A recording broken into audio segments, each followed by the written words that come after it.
సంపూర్ణుడా వాక్యమై ఉన్న యేసు వందనమయ్యా. కృపాశక్తి దయాశక్తి సంపూర్ణుడా వాక్యమై ఉన్న యేసు వందనమయ్యా. నీ వాక్యమే నన్ను బ్రతికించెను. కృపా సత్య సంపూర్ణుడా, నీ కృపలకై నీకు వందనాలు. బలమైన దేవా, మమ్మల్ని ఆదుకొని తండ్రి, ఆల్ఫయు ఒమేగయు అయిన ప్రభువా, ఆదియు అంతము అయిన ప్రభువా, మా జీవితాలకి ఆరంభము నీవే ప్రభువా, ఈ జీవితాలకి ముగింపు కూడా నువ్వేనాయనా. మీరు చేసిన ప్రతి మేలుకై మీకు వందనాలు ప్రభువా. నీ రెక్కల నీళ్ళలో మమ్మల్ని దాచుకున్నందుకు మీకు వందనాలు. ఈరోజు మేము మమ్మల్ని ఈ స్థితిలో ఉంచినందుకు మీకు వందనాలు. మమ్మల్ని ఆత్మీయంగా వర్ధిల్లింప చేసినందుకు మీకు వందనాలు. మాకు మంచి కుటుంబాలను ఇచ్చినందుకు వందనాలు. మేము అడగక మునుపే మా అక్కర్లు తీర్చినందుకు నీకు వందనాలు. అడుగుడి మీకు ఇవ్వబడును అన్నావు, మీకు వందనాలు. ఈరోజు ఏమిచ్చి నీ రుణం తీర్చుకోగలం ప్రభువా? ఇట్టి గొప్ప ధన్యతను ఇచ్చావు ప్రభువా, నీకు వందనాలు.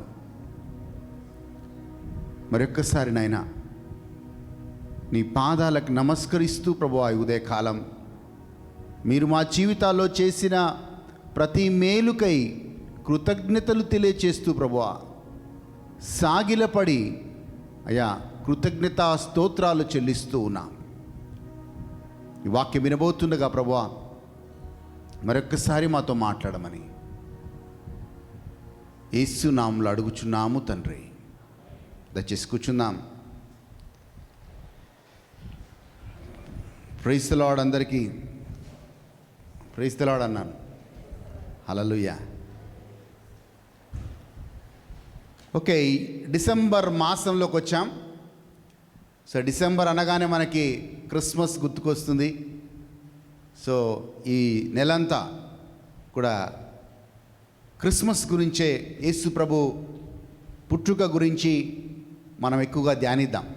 ఎందుకంటే ఇది ఒక మంచి అవకాశం. మనం ఆ రోజు క్రిస్మస్ మెసేజ్ వినడం కంటే ఈ నెలంతా కూడా మనం క్రిస్మస్ సందేశాలు విందాం. యేసు ప్రభు ఈ లోకానికి వచ్చి మన జీవితంలో ఎలాంటి ఆశీర్వాదాన్ని తీసుకొని వచ్చాడు అనే విషయాలను మనం విందాం.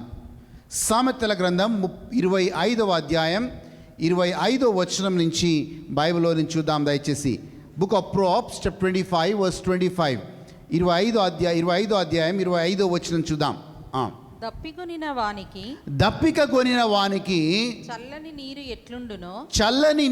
ఎట్లుండునో దూరదేశము నుండి వచ్చిన శుభ సమాచారము అట్లుండును. చూడండి, జాగ్రత్తగా వినండి. దప్పిక కొనిన వారికి చల్లని నీరు ఎట్లుండునో దూరదేశం నుంచి అలసిపోయి వచ్చిన వారికి ఒక శుభ సమాచారము అట్లే ఉండును.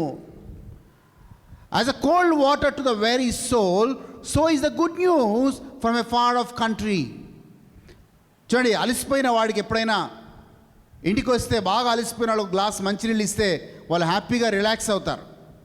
అలాగే అలసిపోయి వేసారిపోయి ఈ లోకంలో అన్ని రకాలుగా దే టైర్డ్, అలాంటి వారికి ఒక మంచి శుభవార్తని, ఒక గుడ్ న్యూస్ ఇస్తే ఆ టైర్డ్నెస్ అంతా పోతుంది. మళ్ళీ బ్రతకాలని ఆశ వాళ్ళలో పుడుతుంది. కరెక్ట్గా ఇదే 2000 సంవత్సరాల క్రితం ఒక శుభ సమాచారము అక్కడున్న గొల్ల వాళ్ళకి ఇవ్వబడింది. యేసు ప్రభు పుట్టుక ముందు లోకం ఉంది, కానీ భౌతికంగా లోకం ఉంది, కానీ లోకములో అంధకారం ఉంది. ఈ అంధకారమైన లోకంలో క్రీస్తు వెలుగై ఈ లోకంలో ప్రకాశించాడు. ఆ శుభ సమాచారాన్ని తెలియచేయడానికి దేవదూత ఈ యొక్క భూలోకానికి వచ్చి అక్కడ రాత్రిపూట గొల్లలు కాసుకుంటున్నప్పుడు ఆ గొల్ల వాళ్ళకి ఈ శుభ సమాచారాన్ని ఇస్తూ ఉంది. లూకా సువార్త 2వ అధ్యాయం 10-11 వచనాలని బైబిల్లోని చూద్దాం. అయితే ఆ దూత భయపడకుడి, వాళ్ళకు ఒక భయంలో మనుషులు జీవిస్తూ ఉన్నారు. భయపడకుడి, ఇదిగో ప్రజలందరికీ కలగబోవు మహా సంతోషకరమైన శుభవార్త నేను మీకు తెలియజేయచ్చు. చూడండి, గుడ్ న్యూస్ వాజ్ ప్రొక్లెయిమ్డ్. ఒక శుభవార్త ఆ రోజు దేవదూత గొల్ల వాళ్ళకి ప్రకటించింది. మరి ఆ శుభవార్త ఏంటి అంటే 11వ వచనం చూద్దాం. దావీదు పట్టణమందు నేడు రక్షకుడు మీ కొరకు పుట్టి ఉన్నాడు. ఈయననే మన ప్రభు అయిన యేసుక్రీస్తు. 2000 సంవత్సరాల క్రితం ఈ యొక్క శుభవార్త ప్రకటించబడింది. The good news was proclaimed. Do not be afraid. In the city of David there has been born a savior who is called Jesus Christ our Lord. ప్రభు అయిన యేసు క్రీస్తు పుట్టాడు అని అక్కడ ఆ శుభ సమాచారాన్ని అలా చెప్తూ ఉన్నారు. ఎందుకు యేసు ప్రభు పుట్టుక ప్రపంచానికి శుభ సమాచారం? Why it's called the good news? ఎందుకంటే ఆదాము నుంచి మొదలుకొని యేసు ప్రభు వరకు 4000 సంవత్సరాలండి. ఈ ఆదాము నుంచి యేసు ప్రభు వరకు ఈ 4000 సంవత్సరాల వ్యవధిలో ప్రజలు దేవుడితో సంబంధం లేకుండా, దేవుడితో సహవాసం లేకుండా వాళ్ళు జీవిస్తూ వచ్చారు. వాళ్ళు ఎక్కువగా ప్రవక్తల మీద, యాజకుల మీద వాళ్ళు ఆధారపడుతూ వచ్చారు. వాళ్ళ ప్రతి ప్రార్థన విన్నపం కోసం యాజకుల మీద ఆధారపడుతూ వచ్చారు, ప్రవక్తల మీద ఆధారపడుతూ వచ్చారు. ఎందుకంటే దేవుడితో వాళ్ళకి సంబంధం లేదు, దేవుడితో వాళ్ళకి సహవాసం లేదు. మామూలుగా మనకి ఏదైనా నొప్పి ఉంటే, ఏదైనా బాధ ఉంటే మనకి ఎవరికైనా చెప్పుకోవాలనిపిస్తుంది. ఎమ్మటే we want to share that burden, that pain with somebody. కానీ ఆ రోజు ఆ బాధ, నొప్పి కూడా వాళ్ళు దేవుడి దగ్గర పంచుకోలేని పరిస్థితి. ఎందుకంటే దేవుడికి వాళ్ళకి ఒక అడ్డు తెర ఉండింది. కానీ ఈరోజు ఒక శుభ సమాచారం, రక్షకుడు జన్మించాడు. మరి రక్షకుడు, క్రైస్తవులుగా మన జీవితంలో రక్షకుడు జన్మిస్తే మన జీవితంలో ఏం మార్పులు జరుగుతాయి అనే విషయాలను మనం ధ్యానిద్దాం. చూడండి, ఆ రోజు ఎంత ఆతృతగా జ్ఞానులు వెతికారో అంతే ఆతృతగా ఎవరైతే యేసు ప్రభువును వెతుకుతారో ఆ యేసుని కనుక్కుంటారు. ఈ 4 జ్ఞానులు దూర ప్రాంతం నుంచి చాలా ఆతృతగా యేసు ప్రభువును వెతుక్కుంటూ వచ్చారు. ఈరోజు ప్రశ్న ఏంటంటే, do Christians really search God? నీవు నేను దేవుని వెతుకుతూ ఉంటామా? బైబిల్లో యేసు ప్రభు మాట అన్నాడు, అడగండి మీకు ఇవ్వబడును, తట్టండి మీకు తెరవబడును, వెతకండి నేను మీకు దొరుకుతాను అన్నాడు. Seek and you shall find అన్నాడు. కానీ ఈరోజు యేసు ప్రభువును వెతికేవారు తక్కువైపోయారు. అటు క్రైస్తవుల్లో కావచ్చు, అటు బయట ఉన్న వాళ్ళు కావచ్చు. కానీ ఆ 3 జ్ఞానులు చాలా ఆతృతగా యేసు ప్రభువుని, రక్షకుడు పుట్టాడని ఆ నక్షత్రాన్ని ఆనవాలుగా చేసుకొని వాళ్ళు వెతుక్కుంటూ వెళ్ళారు. అందుకే వాళ్ళని బైబిల్ గ్రంథం ఏమన్నది తెలుసా అండి?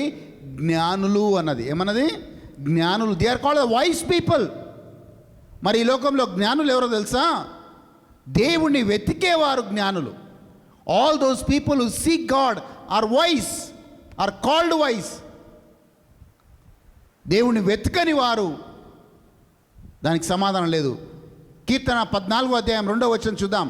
కీర్తన 14వ అధ్యాయం 2వ వచనం చూద్దాం.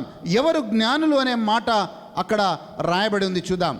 వివేకము కలిగి దేవుని వెతుకువారు కలరేమోనని యెహోవా ఆకాశము నుండి చూచి నరులను God is seeing, looking down from heaven. ఇంగ్లీష్లో చాలా చక్కగా ఉంటుంది. దేవుడు అంట పరలోకం చూస్తున్నాడంట. జ్ఞానము కలిగి, బుద్ధి కలిగి దేవుని వెతికే వారు ఎవరైనా ఉన్నారా అని దేవుడు చూస్తూ ఉన్నాడంట. God searches people. ఎందుకంటే నీ లోక రక్షకుడు నిన్ను వెతుక్కుంటూ ఈ భూలోకానికి వచ్చాడు. నిన్ను నన్ను వెతుక్కుంటూ, తప్పిపోయిన గొర్రెల్ని వెతుక్కుంటూ ఆయన పరలోకం దిగి వచ్చాడు.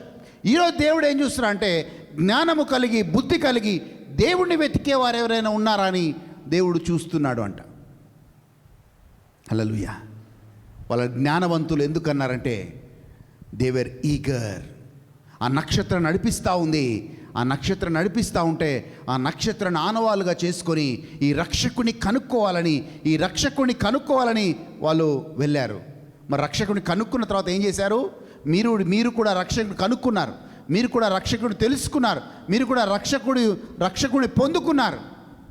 మరి వాళ్ళు రక్షకుని కనుక్కున్న తర్వాత ఏం చేసిందంటే the next step that it was once they found the saviour they knelt down and worshipped God. వాళ్ళు నెక్స్ట్ పని చేసింది అంటే వాళ్ళు దేవుణ్ణి ఆరాధించారు, రక్షకుని ఆరాధించారు అనే మాట మనం చూస్తున్నాం.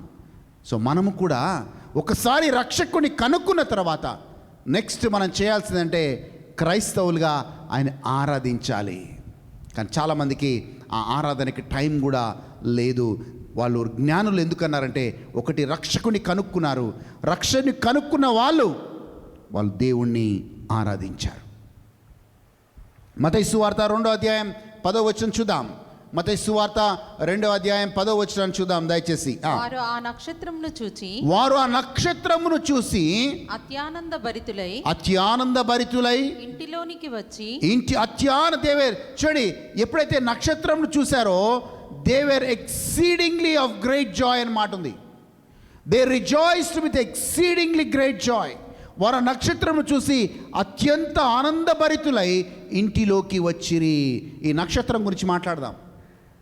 ఎందుకు ఈ నక్షత్రం అంటే, ఈ నక్షత్రం గురించి, ఈ నక్షత్రమే యేసు ప్రభు దగ్గరికి నడిపించింది. యాక్చువల్గా ఈ నక్షత్రమే యేసు ప్రభు అని ప్రవచనము 1600 సంవత్సరాల తర్వాత ఈ ప్రవచనము నెరవేర్పులోకి వచ్చింది. కనుకనే వాళ్ళు ఆనందం కలిగింది. ఎన్ని సంవత్సరాల తర్వాత అండి? 1600 ఇయర్స్, 1600 సంవత్సరాల తర్వాత ఈ యొక్క ప్రవచనము నెరవేర్పులోకి వచ్చింది. అందుకే వాళ్ళు ఆనందించారు. వాళ్ళు ఉట్టిగా రాలేదు, జ్ఞానులు. వాళ్ళు చూశారు, వాళ్ళకి తెలుసు, బైబిల్లో రాయబడ్డది. చూద్దాం బైబిల్లో నుంచి సంఖ్యాకాండంలోకి వెళ్దాం. 24వ అధ్యాయం 17వ వచనం. సంఖ్యాకాండం 24వ అధ్యాయం 17వ వచనం. ఇది సుమారు 1600 సంవత్సరాల తర్వాత నెరవేర్పులోకి వచ్చిన ఒక ప్రవచనం కాబట్టి వాళ్ళు ఆనందించారు. ఆయనను చూచుచున్నాను కానీ ప్రస్తుతమునున్నట్టు కాదు. ఆయనను చూచుచున్నాను కానీ సమీపమునున్నట్టు కాదు. నక్షత్రము యాకోబులో ఉదయించును. అది ప్రవచనం. నక్షత్రము యాకోబులో ఉదయించునే star shall come out of Jacob. రాజదండము ఇశ్రాయేలులో నుండి లేచును. అది మోయాబు ప్రాంతములను కొట్టును. కలహవీరులనందరినీ నాశనం చేయను. A star shall come out of Jacob. ఆ నక్షత్రమే మన ప్రభు అయిన యేసుక్రీస్తు. ఈరోజు స్టార్ పెట్టుకుంటారు అందరూ క్రిస్మస్ టైంలో, కానీ ఆ స్టారే, ఆ నక్షత్రమే యేసు ప్రభు అయినాడు. హల్లెలూయా. ఆ యేసు ప్రభు నక్షత్రం లాగా వచ్చి మనల్ని నక్షత్రాగలా చేశాడు. He made a stars to shine in this world. మనల్ని నక్షత్రాలాగా ఈ లోకంలో వెలగాలని ఆ యేసయ్య ఈ భూలోకానికి వచ్చాడు. ఆమేన్. ఓకే, ముందుకెళ్దాం. చూడండి ఏం జరుగుతుంది. ఆ నక్షత్రం ఏం తీసుకొచ్చిందంటే ఒక వెలుగుని తీసుకొని వచ్చింది. యేసు ప్రభు ఈ లోకంలోకి వచ్చి ఏం చేశాడంటే ఒక వెలుగుని తీసుకొని వచ్చాడు. He brought light into the people's life.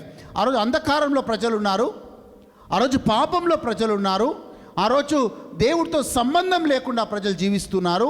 అలాంటి స్థితిలో యేసు ప్రభు ఆ మోడుబారిన జీవితాల్లోకి, ఆ అంధకారంలో నివసిస్తున్న ఆ ప్రజల జీవితాల్లోకి యేసు ప్రభు ఒక వెలుగుని తీసుకొని వచ్చాడు. ఆ వెలుగు దేవుని వాక్యము ద్వారా వాళ్ళ జీవితంలోకి వచ్చింది.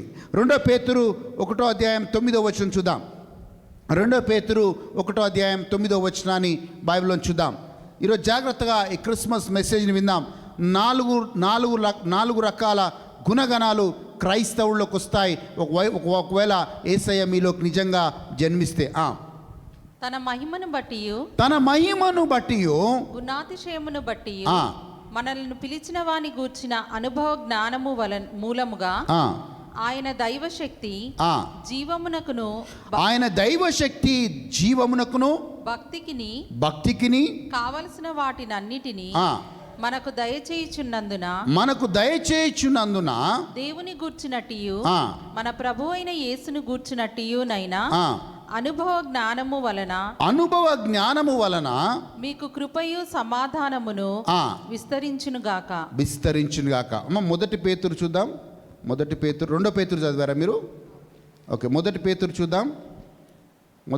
ఎ light shall shine in a dark place అనే మాట అక్కడ రాయబడి ఉంటుంది. ఒకసారి చూద్దాం దాన్ని.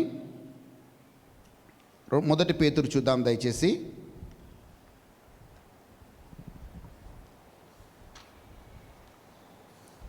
చదవండి. మొదటి పేతురు 1వ అధ్యాయం 9వ వచనం చదవండి. మీరు ఆయనను చూడకపోయినను ఆ, ఆయనను ప్రేమించుచున్నారు. ఆ, ఇప్పుడు ఆయనను కన్నులారా చూడకయే విశ్వసించుచు ఆ, మీ విశ్వాసమునకు ఫలమును అనగా ఆత్మరక్షణను పొందుచు ఆ, చెప్పనశక్యమును ఆ, మహిమాయుక్తమునైన సంతోషము గలవారై ఆ, ఆనందించుచున్నారు. హల్లెలూయా. చూడండి, ఆ యొక్క వెలుగు దేవుని వాక్య రూపంలో వస్తుంది. జాగ్రత్తగా విందాం. కొందరు ఏమనుకుంటారంటే, చాలామంది ఎందుకు ఈ వెలుగు మాకు సంపూర్ణంగా మా జీవితంలోకి రావట్లేదు అనుకుంటారు. ప్రతి సంవత్సరం క్రిస్మస్ చేసుకుంటున్నాం, కానీ ఎందుకు వెలుగు మాలోకి రావట్లేదు, ఎందుకు మా నుంచి అంధకారం వెళ్ళిపోవడం లేదు అని చాలామంది ఈ ప్రశ్నలో జీవిస్తారు. అది క్రైస్తవులో మార్పు లేదు, ఇటు చాలామందిలో మార్పు లేదు. ఎందుకో తెలుసా? వర్డ్ తెలీదా, దేవుని వాక్యం తెలీదా అంటే మనందరికీ వాక్యం తెలుసు. మరి ఆ వాక్యం మనలోకి వెలుగై ఎందుకు రావడం లేదు? ఆ వాక్యం వెలుగై వచ్చినప్పుడు మనలో అంధకారం వెళ్ళిపోవాలి కదా, ఎందుకు ఆ అంధకారం వెళ్ళిపోవడం లేదు? దానికి కారణం ఏంటో తెలుసా అండి? దేవుని వాక్యం చాలామంది నాలెడ్జ్ రూపంలో ఉంది. చాలామందికి దేవుని వాక్యం తెలుసు. ఇక్కడ కొంతమంది వాక్యం చెప్పమంటే చాలా మంచిగా చెప్తారు, వాక్య జ్ఞానం ఉంది, అనేక సంవత్సరాలుగా దేవుని వాక్యాన్ని వింటున్నారు. కానీ దేవుని వాక్యము ఆ వ్యక్తిలోకి ఎప్పుడు వెలుగై వస్తుందంటే, ఆ వాక్యము పరిశుద్ధాత్మ చేత ఇమిడి ఉన్నప్పుడే, పరిశుద్ధాత్మ దేవుడు ఆ వాక్యం అనే వెలుగు నీలోకి తీసుకొచ్చినప్పుడే నీలో అంధకారం వెళ్ళిపోతుంది.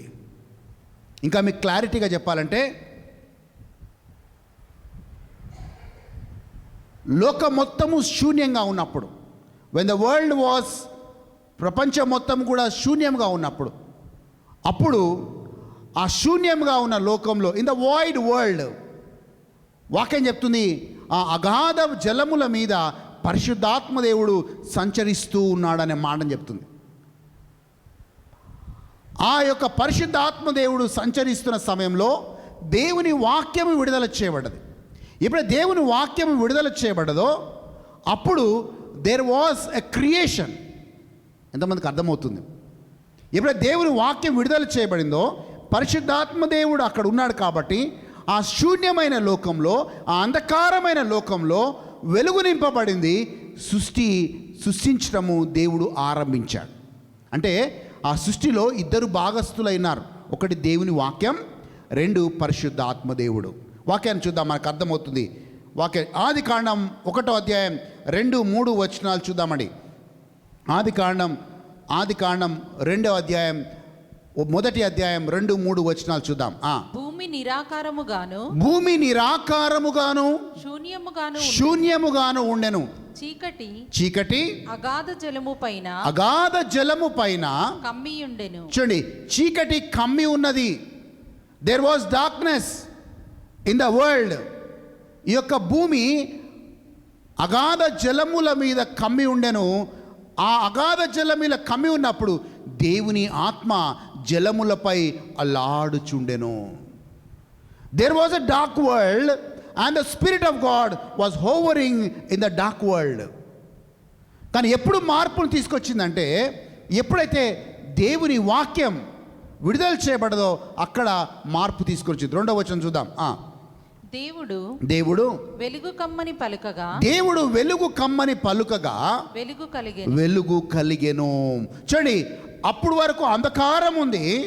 ఆ అంధకారముల లోకంలో పరిశుద్ధాత్మ దేవుడు జలముల మీద అలాడుచున్నాడో, ఎప్పుడైతే దేవుడు వెలుగులు కలుగునుగా అన్నాడో, ఆ దేవుని వాక్యం పరిశుద్ధాత్మతో ఇమిడి ఉన్నాడు కాబట్టి అక్కడ అంధకారం వెళ్ళిపోయి వెలుగు వచ్చింది. So if you have to in a dark and soul, if the light has to come, then the word should come with the power of the Holy Spirit. ఈ బైబిల్ అనేది నాలెడ్జ్ పుస్తకం కాదండి, జ్ఞానం ఇచ్చే గ్రంథం కాదు, నీలో మార్పును తీసుకొచ్చే గ్రంథం, నీ జీవితాన్ని బాగు చేసే గ్రంథం. నీ జీవితంలో నిజంగా అంధకారమైన నీ జీవితంలో వెలుగు రావాలంటే ఆ వాక్యము పరిశుద్ధాత్మ దేవుని శక్తి ద్వారా నీవు చదవగలగాలి. పరిశుద్ధాత్మ ప్రేరేపణ వల్ల నీకు ఆ వాక్యంలో ప్రత్యక్షతని నువ్వు పొందుకోగలుగుతావు. హల్లెలూయా, హల్లెలూయా, హల్లెలూయా. సో మనం ఎప్పుడైనా 2 పేతురు 1:19, అదే చెప్పాను నేను ఇందాక, 2 పేతురు 1:19, సారీ నేను ఒక వచనం మిస్ చేశాను. 2 పేతురు 1:19 చదువుదాం అదే మాటని. 2 పేతురు 1:19 చదువుదాం. మరియు ఇంతకంటే స్థిరమైన ప్రవచన వాక్యము మనకున్నది, ఇంతకంటే స్థిరమైన ప్రవచన వాక్యము మనకున్నది, తెల్లవారి వేకువ చుక్క మీ హృదయములలో ఉదయించు వరకు ఆ వాక్యము చీకటి గల చోటున వెలిగించు దీపమైన, ఏం చేస్తుందంట? చీకటి గల చోటున ఆ వాక్యము వెలిగించు దీపమై ఉన్నట్టున్నది. దాని యందు మీరు లక్ష్యముంచిన ఎడల మీకు మేలు కలుగును. హల్లెలూయా. సో అగాధ జలముల మీద అల్లాడుచున్న దేవుని ఆత్మ, దేవుని వాక్యం ఎలాగైతే అంధకారం తొలగించి వెలుగును తీసుకొచ్చాడో, ఈరోజు ప్రతి క్రైస్తవుడి జీవితంలో దేవుడు వెలుగును తీసుకొస్తున్నాడు. ఎలా వెలుగును తీసుకొస్తున్నాడు అంటే, ఆ వాక్యము మనలోకి వచ్చినప్పుడు, పరిశుద్ధాత్మ దేవుని యొక్క శక్తి ద్వారా వచ్చినప్పుడు ఆ అంధకారం వెళ్ళిపోయి వెలుగుని తీసుకొని వస్తుంది. హల్లెలూయా. 4 విషయాలు చెప్తాను ఈ వాక్యం మునికే ముందు. వాక్యం వస్తే నువ్వు ఎలా ఫలిస్తావు ఈ వెలుగు నీలోకి వస్తే, అలా ఆ క్రమంలో నువ్వు ఫలిస్తేనే నువ్వు మంచి ఒక క్రైస్తవుడిగా, మెచ్యూర్డ్ క్రైస్తవుడిగా నువ్వు ఎదుగుతున్నట్లు. లేకపోతే నువ్వు అక్కడే ఉంటే నువ్వు అక్కడే ఉన్నట్లు, ఆగిపోయినట్టు అర్థం. ఒక మెచ్యూర్డ్ క్రిస్టియన్, ఒక ఎదుగుతున్నాడు క్రైస్తవుడు అనడానికి ఈ 4 విషయాలు ఖచ్చితంగా నీలో ఉండాలి. మొట్టమొదటిగా ఆ వాక్యము వెలుగై నీ జీవితంలోకి వచ్చినప్పుడు నిన్ను సత్యంలో స్థిరపరుస్తుంది. It will establish you in truth. ఈరోజు చాలా రకాలుగా చూడండి, అనేక మార్గాలు ఉన్నాయి, అనేక సిద్ధాంతాలు ఉన్నాయి, అనేక డాక్ట్రిన్స్ ఉన్నాయి మనకి బయట. కొందరు హేబ్రోన్ అంటాము, హేబ్రోన్ సిద్ధాంతం వేరంటాము, ఆ సిద్ధాంతం వేరంటాము. ఎప్పుడు కూడా అనేక డాక్ట్రిన్స్ ఉన్నాయి, అనేక సిద్ధాంతాలు ఉన్నాయి. సో క్రైస్తవులు సుమారు 45,000 డినామినేషన్లో క్రైస్తవులు ఉన్నారు. మరి వీరందరూ యేసు ప్రభుని ఆరాధిస్తారంటే వీరందరూ యేసు ప్రభుని ఆరాధిస్తారు. కానీ ఈ వాక్యమైన వెలుగు నీలోకి వచ్చినప్పుడు ఏమవుతుందంటే నిన్ను సత్యంలో స్థిరపరుస్తుంది. You will know the truth. Yesu ప్రభు ఏమనంటే you will know the truth and the truth shall set you free. నువ్వు సత్యమును తెలుసుకుంటావు, ఆ సత్యము నిన్ను స్వతంత్రుడుగా చేస్తుంది. సో వాక్యం ఏం చేస్తుందంటే మొట్టమొదటిగా నేను స్వతంత్రుడిగా చేస్తుంది. It will set you free. ఈరోజు చాలామంది డెలివరెన్స్ అంటే ఏమనుకుంటారు తెలుసా అండి? విడుదల అంటే ఏమనుకుంటారు తెలుసా? ఎవరో చేతి మీద చేతులు పెట్టి మీలో దయ్యాలు వెళ్ళగొడితే, మీరు ఏమంటారు, దయ్యాలు వెళ్ళగొడితే అప్పుడే మీకు డెలివరెన్స్ అవుతుంది, అప్పుడే మీకు విడుదల వస్తుంది అనుకుంటారు. అలాంటి మీటింగ్లు ఉంటే పరిగెట్టుకుంటూ పోతా, అబ్బా డెలివరెన్స్ నాకు కూడా కావాలి, చాలా దయ్యాలు ఉన్నాయి నాలో. అది కాదండి డెలివరెన్స్ అంటే ఏంటంటే, విడుదల అంటే ఏంటంటే, నీలో సత్యమైన ఈ వాక్యం విడుదల చేయబడ్డప్పుడు ఒక్కొక్క బంధకం నీ నుంచి ఆటోమేటిక్గా తెగిపోతుంది. నువ్వు సత్యంలో స్థిరపడుతూ వస్తున్నప్పుడు ఒక్కొక్క బంధకం నీ నుంచి తెగిపోయినప్పుడు నీకు సంపూర్ణ విడుదల వస్తుంది. అందుకే యేసయ్య అన్నాడు, నువ్వు సత్యమును తెలుసుకున్నప్పుడు సత్యము నిన్ను స్వతంత్రులుగా చేస్తుంది. మరి యేసయ్య యోహాను సువార్త 17:17 అన్నాడు, నీ వాక్యమే సత్యము అన్నాడు. జాన్ 17:17 చూద్దాం. యోహాను సువార్త 17:17 చూద్దాం. సత్యమందు వారిని ప్రతిష్ఠ చేయుము, సత్యమందు వారిని ప్రతిష్ఠ చేయుము, నీ వాక్యమే సత్యం, నీ వాక్యమే సత్యము. ఆ సత్యము నిన్ను స్వతంత్రులను చేస్తుంది, వాక్యము నిన్ను శుద్ధీకరిస్తుంది, వాక్యము నిన్ను స్వతంత్రులను చేస్తుంది. కానీ ఆ వాక్యము పరిశుద్ధాత్మ దేవునితో కలిసి నీతో ప్రత్యక్షత ఇచ్చినప్పుడే, నీకు రెవల్యూషన్గా వచ్చినప్పుడే, ప్రత్యక్షత రూపంలో వచ్చినప్పుడే నీకు విడుదల కలుగుతుంది. లేకపోతే ఏమవుతుంది తెలుసా అండి? ఇజ్రాయెల్ ప్రజల్లాగా 40 సంవత్సరాలు ఎడారిలో తిరుగుతూ ఉంటారు, వాగ్దాన భూమి వెతుకుతూ ఉన్నారు, కానీ ఎవరు వాగ్దాన భూమిలోకి అడుగు పెట్టలేకపోయారు. పౌలు గమాలియేల్ దగ్గర తర్ఫీదు పొందుకున్నాడు. జాగ్రత్తగా వినండి. పౌలు గమాలియేల్ దగ్గర తర్ఫీదు గమాలియేల్ ఎవరంటే ఒక మంచి థియాలజన్, ద బెస్ట్ థియాలజన్. అక్కడ జ్ఞానం పొందుకున్నాడు, బైబిల్ జ్ఞానం. పౌలు ఒక ఫరిసేయుడు, బైబిల్ గ్రంథం బాగా తెలిసినవాడు. ఈరోజు నేను చెప్పిన ప్రవచనం, సంఖ్యాకాండాలు చెప్పే ప్రవచనం అన్నీ పౌలుకు తెలుసు. కానీ అయినా వాక్యం ఉంది, కానీ ఆయనలో వెలుగు లేదు. He didn't have the light. అందుకే యూదా మతంలో ఆయన కొనసాగుతూ ఒక ఫరిసేయుడిగా యూదా మతాన్ని స్థాపించాలని ఆయన ప్రాకులాడుతూ ఉన్నాడు. హి నోస్ ద వర్డ్. ఈరోజు చాలామంది ప్రజలకి వర్డ్ తెలుసు, దేవుని వాక్యం తెలుసు. పౌలుకు కూడా మీరన్నా అక్కడ ఇక్కడ నేర్చుకున్నారు వాక్యాన్ని, కానీ పౌలు గమాలియేల్ దగ్గర ట్రైనింగ్ పొందుకున్నాడు. ఒక ఫరిసేయుడిగా, ధర్మశాస్త్ర బోధకుడుగా పౌలు ఉన్నాడు, కానీ లోకంలో తిరుగుతూ ఉన్నాడు, ఒక తప్పుడు సిద్ధాంతాన్ని నమ్మి తిరుగుతూ ఉన్నాడు. అలాంటి టైంలోనే ఆయన డమస్కు మార్గంకు వెళ్తున్నప్పుడు ఆయన మీద అంధకారంలో జీవిస్తున్న ఆ పౌలు జీవితంలోకి యేసుక్రీస్తు వెలుగై ఆయన మీదికి ప్రకాశించాడు. అక్కడున్న వారందరూ వెలుగును చూశారు, కానీ కొందరు, పౌలు ఒక్కడు మాత్రమే ఆ వెలుగులో దేవుని స్వరాన్ని విన్నాడు. ఎప్పుడైతే ఆయన మీద వెలుగు ప్రకాశించిందో, ఎప్పుడైతే ఆయన దేవుని స్వరాన్ని విన్నాడో, నేను నడుస్తున్న మార్గము తప్పు అనే ఒక సత్యాన్ని గ్రహించాడు. ఆయన మార్గాన్ని ఆ రోజు నుంచి మార్చుకున్నాడు. ఏ మార్గంలోకి మారాడు? నేనే మార్గము, సత్యము, జీవమన్న యేసుప్రభు మాటని ఆయన పట్టుకొని వేరే మార్గంలో వెళ్తున్న ఈ పౌలు ఈరోజు యేసయ్య మార్గంలోకి వచ్చాడు. He came in to the truth. ఆయన సత్యంలోకి వచ్చాడు, సత్యంలో స్థిరపడ్డాడు, ఆ సత్యాన్ని ప్రకటిస్తూ ఆయన చనిపోయాడు. When the word comes it will establish you in truth. ఈరోజు క్రిస్మస్ జరుపుకుంటున్న మనం ఒక ప్రశ్న అడగాలి. ఏంటో తెలుసా? నేను సత్యంలో స్థిరపడ్డానా? లేకపోతే పౌలులాగా నేను నమ్మిన సిద్ధాంతంలో తిరుగుతూనే ఉన్నానా?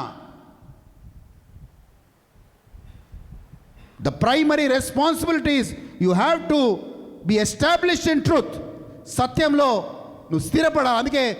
అందుకే వాక్యంలో అంటాం, నీ సత్య స్వరూపి అయిన ఆత్మ నీ మీదకి వచ్చినప్పుడు ఆయన నిన్ను సర్వసత్యంలో నడిపిస్తాడు.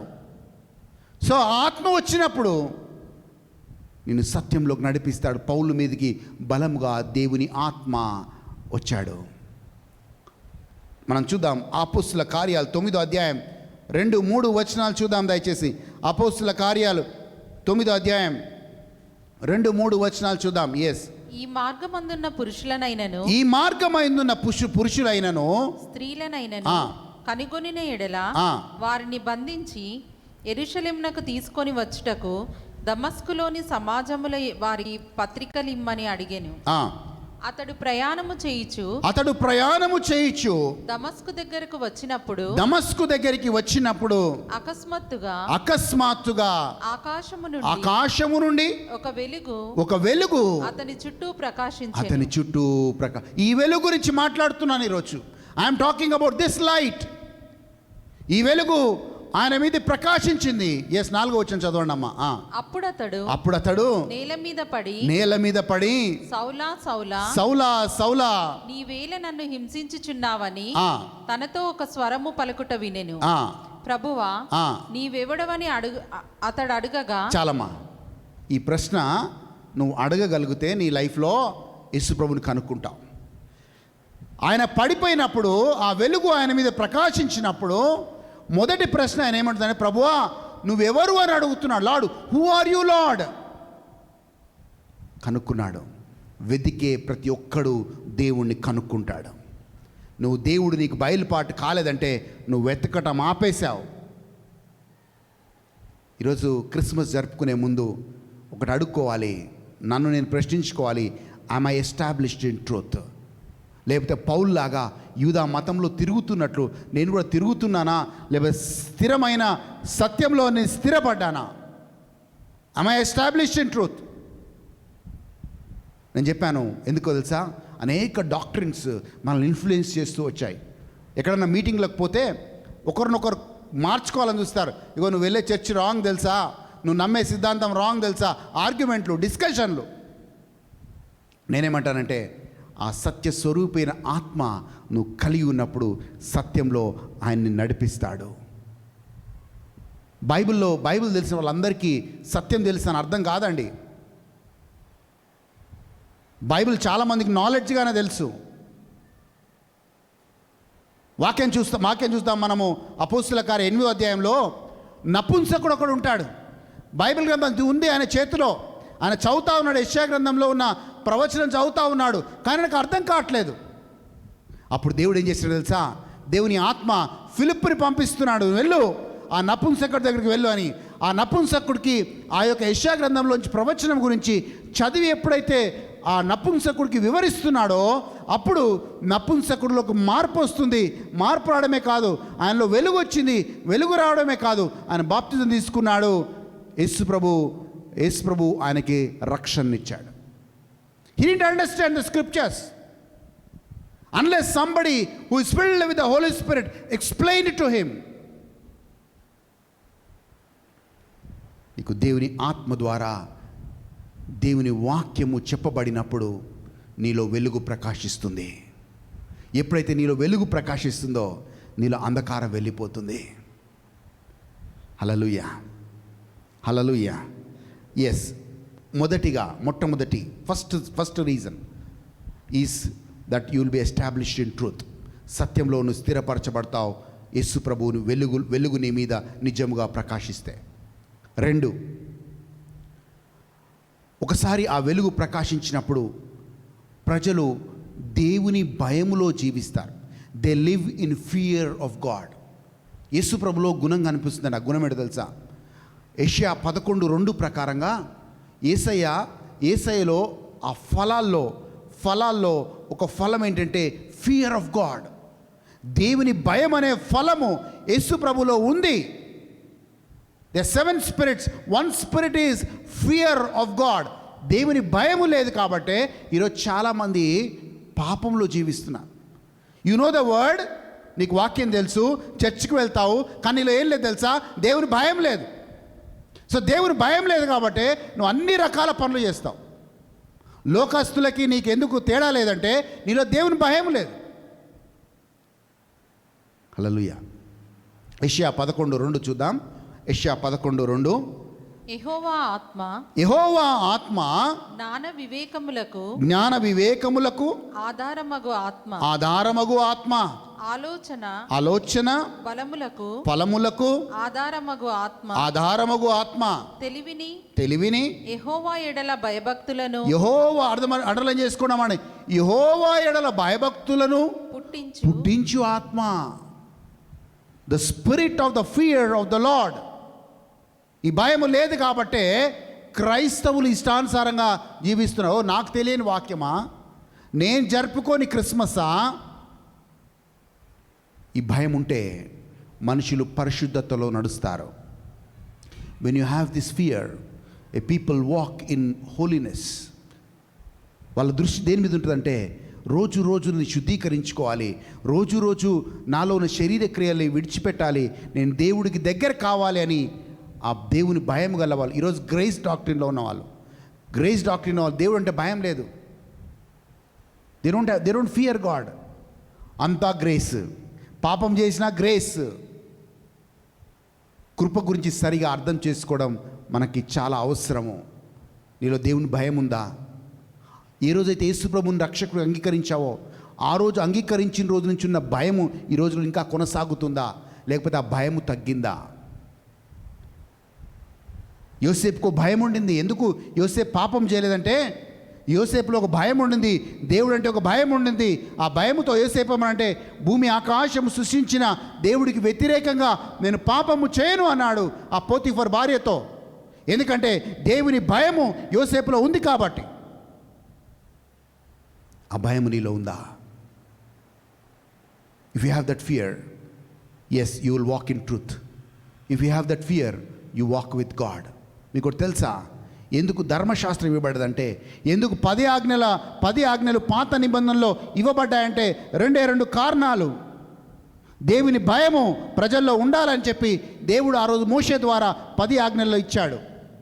దేవుని భయం ఉన్న వాళ్ళు పాపం వైపు వెళ్ళరు కాబట్టి ఆ భయం ఉండాలని 10 ఆజ్ఞల పలకలు దేవుడు ఆ రోజు మోషేకి ఇచ్చాడు. వాక్యాన్ని చూద్దాం. నిర్గమకాండం 20వ అధ్యాయం 20వ వచనాన్ని చూద్దాం. నిర్గమకాండం 20వ అధ్యాయం 20వ వచనం. అందుకు మోషే భయపడకుడి, మిమ్ము పరీక్షించుటకును మీరు పాపము చేయుటకును చేయకుండునట్లు ఆయన భయము మీకు కలుగుటకును దేవుడు వేయించేసనని ప్రజలతో చెప్పి, ఇశ్రాయేల్ ప్రజలతో మోషే చెప్తున్నాడు, ఆయన భయము మీలో కలిగి ఉండుటకును. You should have that fear of God in you. ఆయన భయము. దేవుడంటే భయం ఉందా? దేవుడంటే భయం ఉందా? లేకపోతే దేవుడంటే ఈరోజు లెక్క లేకుండా జీవిస్తున్నావా? నీ మొదటి మెట్టు, నీ జీవితంలో మొదటి మెట్టు, నీ ఆశీర్వాదానికి మొదటి మెట్టు ఏంటంటే దేవుని భయము కలిగి ఉండటం. The first step of blessing in your life is to have and to walk in fear of God. ఈ భయం లేనోలే ఇష్టానుసారంగా ప్రవర్తిస్తారు, ఇష్టానుసారమైన క్రియలు చేస్తారు. Because they don't fear God. వాళ్ళ నమ్మకం ఏంటంటే నేను మళ్ళీ ఆదివారం వెళ్తాను, దేవుడి దగ్గర క్షమాపణ అడుగుతాను, నా దేవుడు నన్ను క్షమిస్తాడు అన్న భయం, హల్లెలూయా అన్న ఆలోచన వాళ్ళకి. వాక్యాన్ని చూద్దాం. సామెతల గ్రంథం 1వ అధ్యాయం 27 నుంచి 29 వచనాలు చూద్దాం. సామెతల గ్రంథం 1వ అధ్యాయం 27 నుంచి 29 వచనాలు చూద్దామండి దయచేసి. భయము మీ మీదికి తుఫాను వలె వచ్చినప్పుడు సుడిగాలి వచ్చినట్లు మీకు అపాయము కలుగునప్పుడు మీకు కష్టమును దుఃఖమును ప్రాప్తించినప్పుడు నేను అపహాస్యము చేసేదను. అప్పుడు వారు నన్ను గూర్చి మొరపెట్టెదరు గాని నేను వారికి ప్రత్యుత్తరం ఇవ్వకుందును. నన్ను శ్రద్ధగా వెతికెదరు గాని వారికి నేను కనబడదను. 29వ వచనం. జ్ఞానము వారికి అసహ్యమాయను. యెహోవా యందు భయభక్తులు కలిగి ఉండుట. యెహోవాకి అండర్లైన్ చేసుకోండి ఆ మాటని. యెహోవాకి భయభక్తులు కలిగి ఉండుట వారికి ఇష్టము లేకపోయెను. You know why your prayers are not answered? ఎందుకు మీ ప్రార్థనకు జవాబు రాదు తెలుసా? ఈ 8వ వచనం అంటాడు, వాళ్ళు నాకు మొరపెడతారు కానీ నేను వాళ్ళ ప్రార్థన వినను. ఎందుకంటే వాళ్ళు జ్ఞానంను తృణీకరించారు, వాళ్ళలో దేవుని భయము లేదు. హల్లెలూయా. You know why? నేను వాళ్ళు మొరపెడతారు కానీ వాళ్ళ ప్రార్థన నేను వినను అంటాడు దేవుడే. They rejected knowledge and they rejected the fear of God. దేవుడి పట్ల భయభక్తులు లేకుండా వాళ్ళు జీవించారు కనుక అంటారు. హల్లెలూయా. మొదటి స్టెప్, వెలుగు నీలో ప్రకాశించినప్పుడు సత్యంలో నువ్వు స్థిరపడతావు. పౌలు సత్యంలో స్థిరపడ్డాడు, సత్యంను పొందుకున్నాడు, సత్యంలో స్థిరపడ్డాడు, ఆ సత్యంని చివరి దాకా ప్రకటిస్తూ వచ్చాడు. రెండవది, నీ వెలుగు నీలో ప్రకాశించినప్పుడు నీలో దేవుని భయము కలిగి జీవిస్తావు. ఆ భయము, దేవుని కలిగిన భయము నువ్వు జీవిస్తే యోసేపులాగా నువ్వు ఆశీర్వదించబడతావు. ఎందుకంటే యోసేపు దేవుని భయము కలిగి జీవించాడు. మనుషులకు భయపడలేదు. నన్ను జైల్లో వేస్తావా వెయ్యి, మనిషి జైల్లో 2.5 సంవత్సరాలు యోసేపుని వేసినప్పుడు యోసేపు భయపడలేదు. వాళ్ళ అన్నలు గుంటలో వేసినప్పుడు కూడా భయపడలేదు. He never feared for people. He never feared for circumstances. But rather, he feared for God. భయం. అది ఆత్మీయమైన భయం. దేవుడు నన్ను చూస్తున్నాడన్న భయం, దేవుడు నన్ను గమనిస్తున్నాడన్న భయం. నా భర్త నన్ను గమనించకపోయినా, నాకు తెలిసిన వాళ్ళని గమనించకపోయినా దేవుడు నన్ను గమనిస్తున్నాడన్న భయం.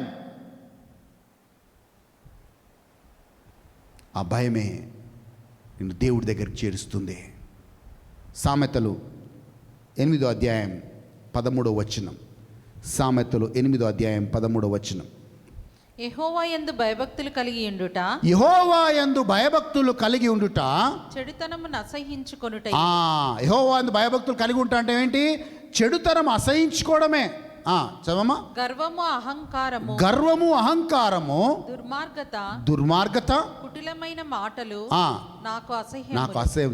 The fear of God is to hate evil. So దేవుడు అంటే భయం ఉన్నవాడు ఏం చేస్తాడు? చెడుతనమును అసహించుకుంటాడు. Second step is fear of God. People walk in fear of God. మనుషులకు భయపడదు, కానీ దేవునికి భయపడి జీవించు. ఆ దేవునికి భయపడ్డవాడే దేవుడికి లోబడతాడు. మూడోది చాలా ప్రాముఖ్యమైనది. ఈరోజు చాలామంది ప్రశ్నిస్తారు, ప్రభువా నా శ్రమలు మామూలువి కాదు, నా కష్టాలు మామూలువి కాదు. ఇక్కడ ఉన్న వారందరికీ కష్టాలు ఉన్నాయి. హల్లెలూయా. ఉన్నాయా లేవా? ఒక ఆరోగ్యం బ్రదర్కి లేవనిపిస్తుంది నాకు, ఎందుకంటే ఎప్పుడు నవ్వుతూ ఉంటాడు. హల్లెలూయా. అందరి కష్టాలు ఉన్నాయా లేవా? The next step of Christianity is this: you try to suffer with God. దేవుని ప్రజలతో, దేవుని కోసం నువ్వు శ్రమ పడటానికి ఒక నిర్ణయం తీసుకుంటావు, ధైర్యంగా ముందుకెళ్తావు. మూడో, వెలుగు నీలో ప్రకాశిస్తే, నిజమైన వెలుగు నీలో ప్రకాశిస్తే, రక్షకుడైన క్రీస్తు నువ్వు కలిగి ఉంటే, నువ్వు దేవుడి కోసం, దేవుడి ప్రజల కోసం నువ్వు శ్రమ పడటానికి నువ్వు సిద్ధపడతావు. You take a decision. నాకు ఒక సహోదరి ఉండేది, ఒక చర్చ్కి వెళ్తుండేవాళ్ళు. ఎప్పుడైనా నేను శ్రమల గురించి మాట్లాడితే, అన్నా ప్లీజ్ డోంట్ టాక్, నువ్వు శ్రమల గురించి మాట్లాడదు, బైబిల్లో శ్రమల గురించి లేదు, మనం గ్రేస్లో ఉన్నాం, మనకు శ్రమలు అనేవే లేవు అని చెప్పేది. హల్లెలూయా. కానీ మోషే ఒకసారి వెలుగుని పొందుకున్న తర్వాత విలాసంలో, భోగంలో ఉండడం కంటే దేవుని ప్రజలతో, దేవుని కోసం శ్రమ పడటానికి ఒక నిర్ణయం తీసుకున్నాడు. He took a decision to suffer for God and to suffer for his people. అది ప్రతి క్రైస్తవుల్లో ఉండే మూడవ లక్షణం. And suffering is part of our life. చూద్దాం, వాక్యం చూద్దాం. హీబ్రూలకు రాసిన లేఖ 24వ అధ్యాయం 11వ అధ్యాయం 24-25 వచనాలు చూద్దాం. హీబ్రూలకు రాసిన లేఖ 11వ అధ్యాయం 24-25 వచనాలు చూద్దాం. మోషే పెద్దవాడు అయినప్పుడు విశ్వాసమును బట్టి ఐగుప్తు ధనము కంటే క్రీస్తు విషయమైన నింద గొప్ప భాగ్యమని ఎంచుకొని అల్పకాలము పాపభోగము అనుభవించుట కంటే దేవుని ప్రజలతో శ్రమ అనుభవించుట మేలని యోచించుకొనెను. ఫరో కుమార్తె యొక్క కుమారుడని అనిపించుకొనుటకు ఒప్పుకొనలేదు. చాలండి. చూడండి, మోషేకి 2 ఆప్షన్స్ ఉన్నాయి. ఒక ఆప్షన్ ఏంటంటే ఫరో కుమారుడుగా ఆయన ఉంటూ ఆ యొక్క ఐగుప్తు ప్యాలెస్లో హ్యాపీగా జీవిస్తూ అన్ని ఫెసిలిటీస్ తోటి. కానీ మోషే అనుకున్నాడు, ఈ అల్పకాల భోగములు సంపాదించడం ఉండడం కంటే నేను దేవుని కోసం, దేవుని ప్రజల కోసం నేను శ్రమ అనుభవించుట ఎంతో మేలు అనుకున్నాడు. He took a decision to suffer for God and to suffer for his people. నేను చెప్తున్నాను, ఈరోజు మనం వెళ్తున్న ఈ శ్రమ, దేవుని బైబిల్ చెప్తుంది, ఈరోజు నువ్వు వెళ్తున్న ఈ శ్రమ రాబో దినములో దేవుడు కనపరచు మహిమ కంటే అవి పోల్చలేనివి కాదు. బట్ ఇంక చెప్తున్నాను, ఒక్కొక్కరు సఫరింగ్ ఒక్కొక్కలాగా ఉంటుంది. కొందరు ఆర్థిక సమస్యలు ఉంటాయి, కొందరు అనారోగ్య సమస్యలు ఉంటాయి. అబ్రహాముకి ఒక సమస్య ఉండేది, అనేక సంవత్సరాలు అబ్రహాం పిల్లలు లేరు. సో అనేక మంది అబ్రహాముని అనేక రకాలుగా మాట్లాడుతూ వచ్చారు. దాంట్లో హగ్గార్ ద్వారా ఇష్మాయిల్గా అన్నాడు. అప్పుడు కూడా అనేక మానసిక ఒత్తిడి గుండా అబ్రహాం వెళ్ళాడు. కానీ 25 సంవత్సరాలు అబ్రహాం భయంకరమైన మానసిక ఒత్తిడి గుండా వెళ్ళాడు. ఒక్కొక్కరు ఒక రకమైన సమస్య. కానీ ఈ యొక్క సమస్యల గుండా దేవుడి కోసం, దేవుడి ప్రజల కోసం మనం ఏం చేస్తామంటే ఆ ఒక బలహీనత మనకు ఉన్నప్పుడు బయట నుంచి, లోకం నుంచి అనేక మాటలు మనకు వినబడతాయి. The lot of things that we hear. నీకు ఇది కూడా దేవుడు చేయడా? ఈ చిన్న విషయం కూడా దేవుడు చేయడా? ఇది కూడా దేవుడు నిన్ను ఇన్ని సంవత్సరాల నుంచి ప్రార్థిస్తున్నావు కదా. So many things we hear. But నేను చెప్తున్నాను, దేవుడు అనుకూల సమయంలో అన్నీ తన ప్రజలకు మేలు చేస్తూ వచ్చాడు. మన టైంలో కాదు, ఆయన టైంలో దేవుడు చేస్తాడు. ఖచ్చితంగా దేవుడు చేస్తాడు. హోషేయ గ్రంథంలో అనుకుంటా ఒక మాట అంటాడు దేవుడు. ఏమంటాడు తెలుసా? శాలలో పశువులు లేకపోయినా,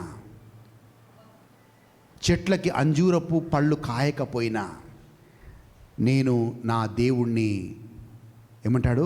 ఘనపరుస్తాను అంటాడు. That should be the attitude of every Christian. దొరికిందమ్మా వచనం? హబక్కు గ్రంథం లాస్ట్ వచ్చిన 3వ అధ్యాయం అనుకుంటా, చదవండి. 3వ అధ్యాయం. అంజూరపు చెట్లు పూయకుండినను, అంజూరపు చెట్లు పూయకుండినను, ద్రాక్ష చెట్లు ఫలింపకపోయినను, ద్రాక్ష చెట్లు ఫలించకపోయినను, ఒలీవ చెట్లు కాపు లేకయుండినను, ఒలీవ చెట్లు కాపు లేకుండా ఉండినను, చేనిలోని పైరు పంటకు రాకపోయినను, చేతిలో ఉన్న పైరు పంటకి రాకపోయినను, గొర్రెలు దొడ్డిలో లేకపోయినను, గొర్రెలు దొడ్డిలో లేకపోయినను, సాలలో పశువులు లేకపోయినను, నేను యెహోవా యందు ఆనందించెదను. నేను యెహోవా యందు ఆనందం. That should be the attitude of a suffering Christian. అన్నీ వచ్చినాక, అన్ని మేలు నాక నువ్వేం దేవుని స్తుతించేది? అర్థమవుతుందా? ఎస్, మోషేలాగా it's good to suffer for God. దావీదు ఉన్నాడు. దావీదు అప్పటి వరకు దావీదు నువ్వే మా రాజు అన్నారు. ఒక చిన్న మిస్టేక్ జరిగింది. ఫిలిస్టీలు ఆ యొక్క ఇజ్రాయెల్ స్త్రీలందరినీ తీసుకొని వెళ్ళిపోయారు. అప్పుడు దావీదు దగ్గర ఉన్న వాళ్ళే దావీదుని రాళ్లతో కొట్టాలని వాళ్ళు ప్రయత్నించారు. దావీదు ఏడ్చాడు. ఇంకొక సందర్భంలో దావీదు పిచ్చివాడిలాగా యాక్టింగ్ చేశాడు. ఇంకో సందర్భంలో దావీదు ప్రాణాలను అరచేతిలో పెట్టుకొని పరిగెడుతూ వెళ్ళాడు. కానీ కొన్ని రోజులు మాత్రమే. కానీ దాని తర్వాత అదే దావీదుని దేవుడు ఇజ్రాయెల్కి రాజుగా హెచ్చించాడు. There is a time to go through a darkest valley. నువ్వు గాఢాంధకార లోయ గుండా వెళ్ళినను, దేవుడు ఆ గాఢాంధకార లోయలో నుంచి నిన్ను పచ్చిక బయలులోకి నడిపిస్తాడు. It is not always the valley of darkness that we live in and go through. Hallelujah. మోషేని చాలామంది హేళన చేశారు. ఏమయ్యా, ఎందుకు తీసుకొచ్చావయ్యా మమ్మల్ని? మోషే విసిగిపోయాడు ఇజ్రాయెల్ ప్రజలతో. ఎందుకు ప్రభువా, నేను వీళ్ళని కన్నానా ప్రభువా? ఎందుకు ప్రభువా వీళ్ళని నడిపించడానికి నాయకుడిగా ఎందుకు చేసావు ప్రభువా? నేను కనలేదే వీళ్ళని, నాకు వీళ్ళకి ఏం సంబంధం ప్రభువా? అనేక మార్లు మోషే దేవుడి దగ్గర మొరపెట్టాడు. కానీ అదే మోషే ఆ ప్రజల కోసం ప్రార్థన కూడా చేశాడు. ప్రభువా, ఒకవేళ ఈ ప్రజలు నువ్వు నాశనం చేయాలని నిర్ణయించుకుంటే మొదట నా పేరుని జీవగ్రంథంలో తీసేయి ప్రభువా అన్నాడు. He loved to suffer for people. ఈరోజు కొంచెం కూడా భరించాం, కొంచెం శ్రమను కూడా భరించాం. లోకంలో అందరికంటే పెద్ద శ్రమ నీదే అనుకుంటావు. హల్లెలూయా. మనం చూసినట్లయితే రోమియోలు 8వ అధ్యాయం 18వ వచనం చదువుదాం. రోమియోలు 8వ అధ్యాయం 18వ వచనం చదువుదాం. ఎస్, రోమియోలు 8వ అధ్యాయం 18వ వచనం చూద్దాం. మన ఎడల ప్రత్యక్షము కాబోవు మహిమ ఎదుట, మన ఎదుట ప్రత్యక్షము కాబోవు మహిమ ఎదుట ఇప్పటి కాలపు శ్రమలు, ఇప్పటి కాలం అంటే నువ్వు ఎదుర్కొంటున్న ఈ శ్రమలు ఎన్నదగినవి కావని ఎంచుచున్నాను. For I consider the sufferings of this present time are not worthy to be compared with the glory which shall be revealed into us. చెప్పండి దేవుని మహిమ నాలో ప్రత్యక్షపరచబడుతుంది. ఈరోజు నేను ఎదుర్కొన్న ఈ శ్రమ దానికి పోల్చలేనిది. హల్లెలూయా, హల్లెలూయా. నీ శ్రమ దేవుని మహిమకు పోల్చలేనిది. ఆ మహిమని పొందుకోవాలంటే ఎస్, నువ్వు శ్రమల గుండా దేవుడు నడిపిస్తాడు.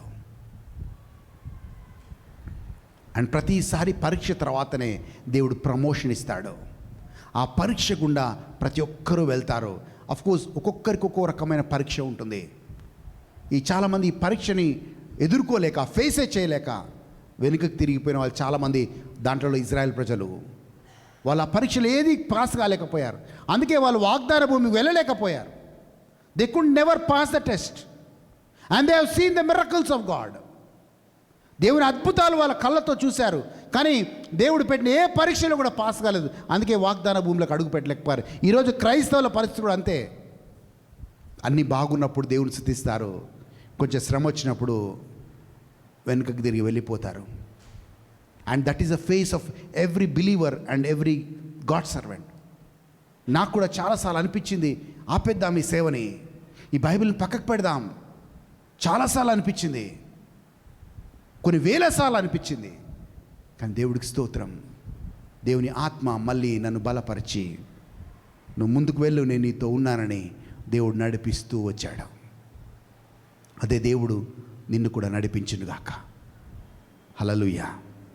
సో లాస్ట్ చివరిగా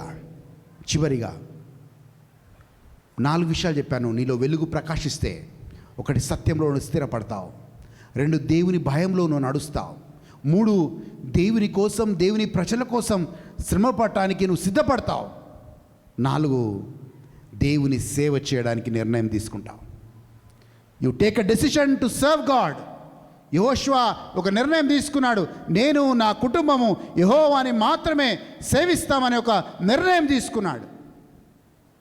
ఈరోజు చాలామంది క్రైస్తవులు బిలీవర్స్గానే ఉండాలని ఫిక్స్ అయిపోతారు.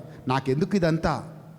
కానీ మెచ్యూర్డ్ క్రిస్టియన్, నీలో కరెక్ట్గా ఆత్మీయంగా ఎదుగుతున్నావంటే దీని తర్వాత నెక్స్ట్ స్టెప్ ఏం చేస్తావంటే, నీలో దేవుడు కోరికని పుట్టిస్తాడు, ఒక వాంఛని పుట్టిస్తాడు. ఆ వాంఛ ఏంటంటే, ఎస్, నేను కూడా ఏదో రకంగా నేను దేవుడి సేవ చేయాలి, ఐ షుడ్ సర్వ్ గాడ్. ఒక నిర్ణయానికి వస్తావు. అప్పుడు నీ శ్రమలు కనపడవు, నీ బాధలు కనపడవు, నీ బలహీనతలు కనపడవు. ఒక బలమైన సంకల్పం, ఒక బలమైన నిర్ణయం నీలోకి వస్తుంది. నేను ఎలాగైనా నా జీవితం ద్వారా నా దేవుని మహిమపరచాలి, నేను నా దేవుడి చేత వాడబడాలి అనే ఒక బలమైన ఆరాటం ఆ మనిషిలో మొదలవుతుంది. ఈ ఆరాటమే నన్ను ఇక్కడి దాకా తీసుకొని వచ్చింది. నీలో ఆరాటం ఉందా? నేను కూడా దేవుడి చేత వాడబడాలి, నేను కూడా ఏదో ఒకటి చేయాలి. యెహోషువ నిర్ణయం తీసుకున్నాడు, నేను నా కుటుంబము యెహోవాని మాత్రమే సేవిస్తామని ఒక నిర్ణయం తీసుకున్నాడు. నీ నిర్ణయం నిన్ను ఆశీర్వాదాలు నడిపిస్తుంది. చాలామంది ఏమనుకుంటా, అమ్మో సేవ చేస్తే చాలా శ్రమలు వస్తాయి. లేదండి, బైబిల్లో మాట ఉంటుంది, మనం ఎన్ని ఆత్మలైతే రక్షిస్తామో ఆ ఆత్మలను బట్టి నీకు ఆశీర్వాదం వస్తుంది. హల్లెలూయా, హల్లెలూయా. నీ ప్రథమ కర్తవ్యం యేసు ప్రభువుని తెలుసుకున్న నీవు, రక్షకుని తెలుసుకున్న నీవు, రక్షకుని పొందుకున్న నీవు, సత్యంలో స్థిరపడ్డ నీవు, దేవుడి పట్ల భయభక్తులు కలిగి నడిచే నీవు, నెక్స్ట్ స్టెప్ నీలో ఉండాలి ఒక ఆరాటం. ఎందుకంటే it's selfish life to live for your self and to your family. నీ కోసం, నీ కుటుంబం కోసం జీవించే ఆ జీవితం ఒక స్వార్థపూరితమైన జీవితం. నీ లైఫ్ మీనింగ్ఫుల్గా ఉండాలి. నీ తలాంతుని దేవుడికి వాడాలి. ఏ రకంగా నేను దేవుడికి ఉపయోగపడతానని అనే ఆరాటం నీలో ఉండి అలా దేవుడికి ఉపయోగపడాలి. కానీ ఒకటి చెప్తున్నాడు, గుడ్ న్యూస్ ఏంటంటే, నువ్వు చేసిన ప్రతి సేవకి, నువ్వు పడ్డ ప్రతి శ్రమకి నీకు ఒక బహుమానాన్ని దేవుడు సిద్ధపరిచి ఉంచాడు.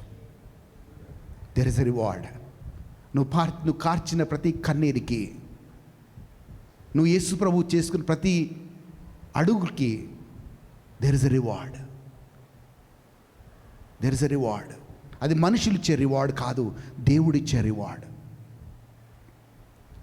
మేము ఎదుగుతున్నప్పుడు, మేము ఆత్మీయంగా ఎదుగుతున్నప్పుడు చాలా ఆటంకాలు. మా మైకులు పీకేసేవాళ్ళు. కరెక్ట్గా మేము మైక్ తీసుకున్నప్పుడు మైక్ పనిచేయదు. చాలా ఈర్ష్యలు, చాలామంది వ్యతిరేకంగా లేచేవాళ్ళు, చాలా ఆటుపోట్లు. కానీ మాలో ఆరాటం తగ్గేది కాదు. కొంతమంది మనుషులను చూసి సేవ ఆపేయాలి అని చాలాసార్లు అనిపించేది. కానీ దేవుడు చెప్పాడు, మనుషులను బట్టి నువ్వు సేవ చేయవు, నన్ను బట్టి నువ్వు సేవ చేస్తావు.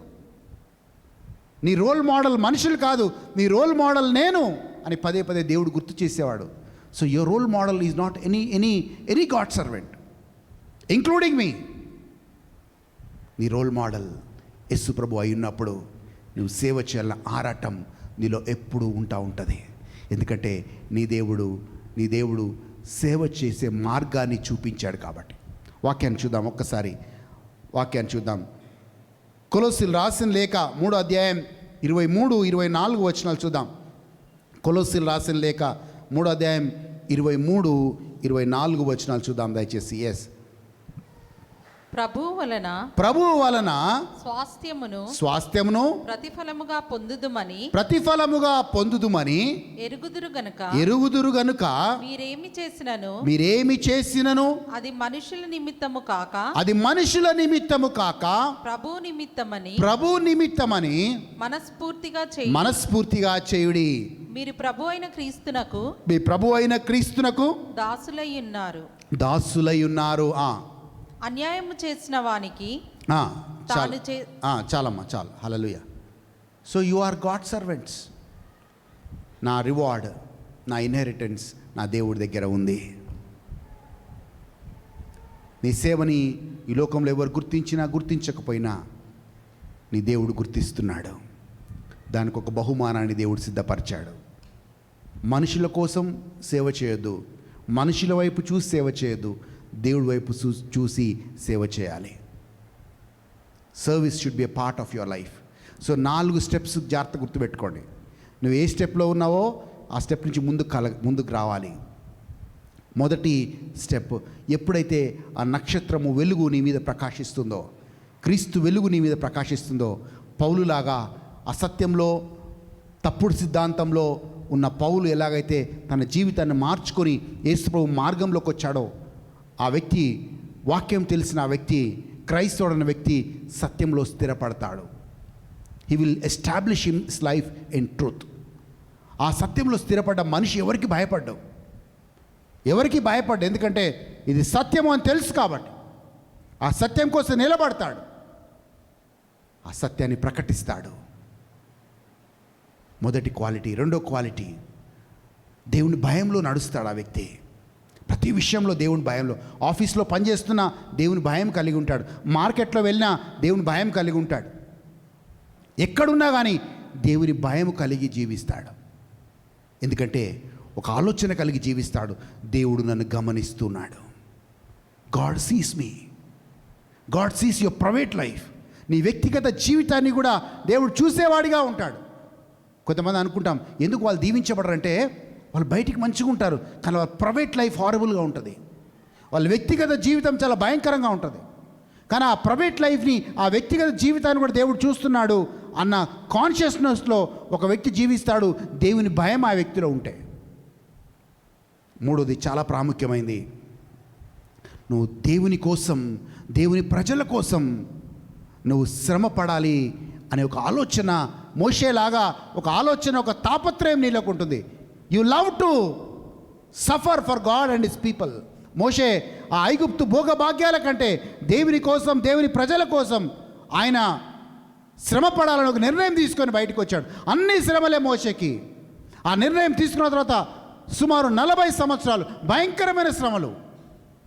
He was never at peace, but he loved to suffer for God.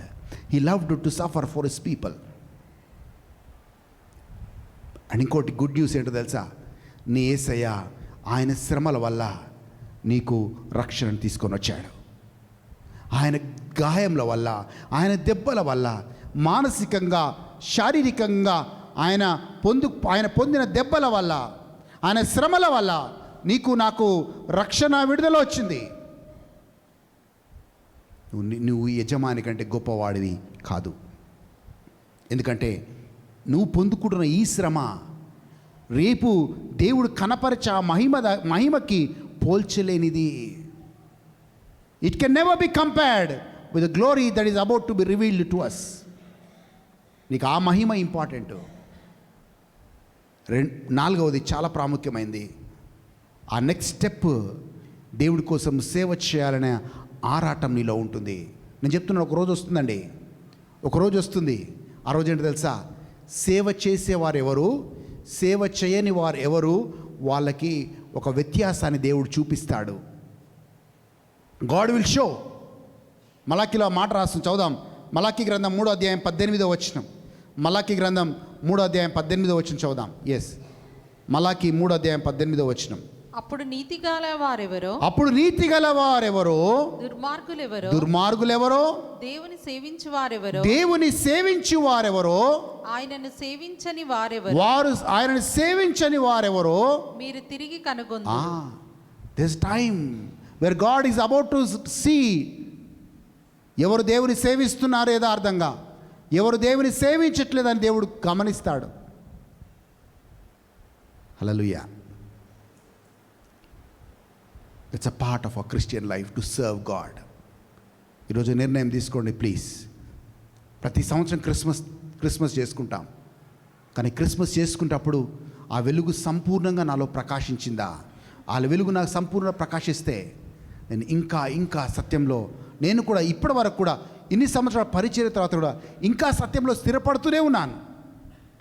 Every time I learn a new thing, I say, Lord, thank you for this truth that has been revealed to my heart. ప్రభువా, ఈ సత్యం నాకు బయలుపరిచావు, నీకు వందనాలు. హల్లెలూయా. So దేవుణ్ణి వెతుకుదాం. ఈ క్రిస్మస్ని మీనింగ్ఫుల్గా జరుపుకోవడానికి ఈ ఈ ఈ యొక్క డిసెంబర్ అంతా కూడా విల్ ప్రిపేర్ అవర్ సెల్స్. ఆమేన్. లేచి నిలబడదాం, దయచేసి లేచి నిలబడదాం. ఈ సమయంలో ప్రార్థన చేసుకుందాం.